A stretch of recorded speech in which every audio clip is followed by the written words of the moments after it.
మత్తయి సువార్త 5వ అధ్యాయము 23వ వచనం.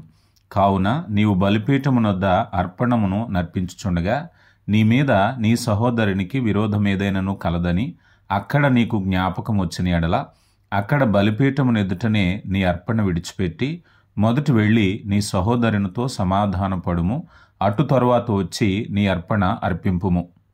దేవుని ఆరాధించేటప్పుడు ఆ ప్రయారిటీలో మొదటిగా సమాధానాన్ని దేవుడు కోరుకుంటున్నాడు.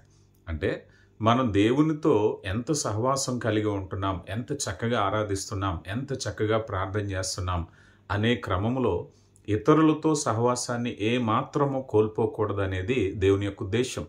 ఆరాధనకి ఏమేం కావాలని కోరుకుంటాం? మంచి సౌండ్ సిస్టమ్ ఉండాలి, లేకపోతే మంచి కీర్తనలు పాడాలి, బలంగా పాడాలి, ప్రార్థించాలి, ఆ స్వరం ఎత్తి గళమెత్తి అని అంటాం.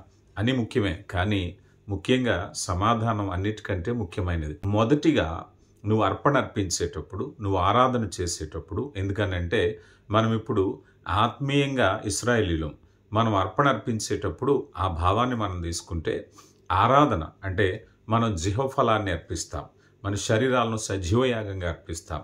మనం దేవుని మహింపరచటానికి దేవుని సన్నిధికి వెళ్ళేటప్పుడు మన ఆరాధన అర్పణగా ఇచ్చేటప్పుడు ఏం కావాలయ్యా అంటే 24వ వచనంలో అంటున్నారు, మొదట వెళ్ళి నీ సహోదరునితో సమాధానపడు.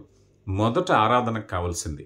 సాధారణంగా మనకి చాలా సహవాసాలలో ఆరాధన అంతా అయిపోయిన తర్వాత అందరూ వచ్చి ఒకరినొకరు చేతులు కలుపుకుని సంతోషంగా ఆనందాన్ని ఆరాధన ప్రారంభించేటప్పుడే ఐక్యత కావాలని దేవుడు అడుగుతున్నాడు. సహోదరుల మధ్య ఎంతమంది వచ్చినా సహవాసంలో ఆరాధనకు ఉపక్రమించేటప్పుడు ఒకరికొకరు ప్రేమ ఉండాలి, ఐక్యత ఉండాలి, అన్యోన్యత, సహవాసం ఉండాలి. అది ఆరాధనకు మొదటిగా అన్నారు.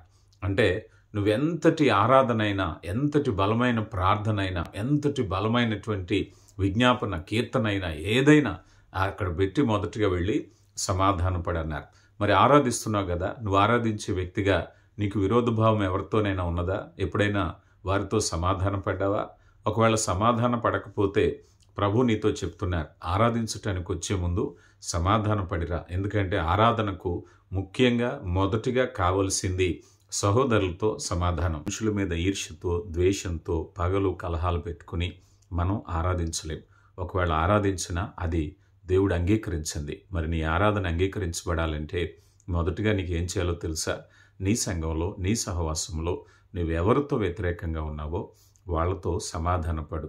అలా సమాధాన పడకుండా ఎంతటి బలమైన ఆరాధన చేసినా, ఎంతటి ఉద్యోగపూరితమైన ఆరాధన చేసినా అది ప్రభువుని చేరుకోదు.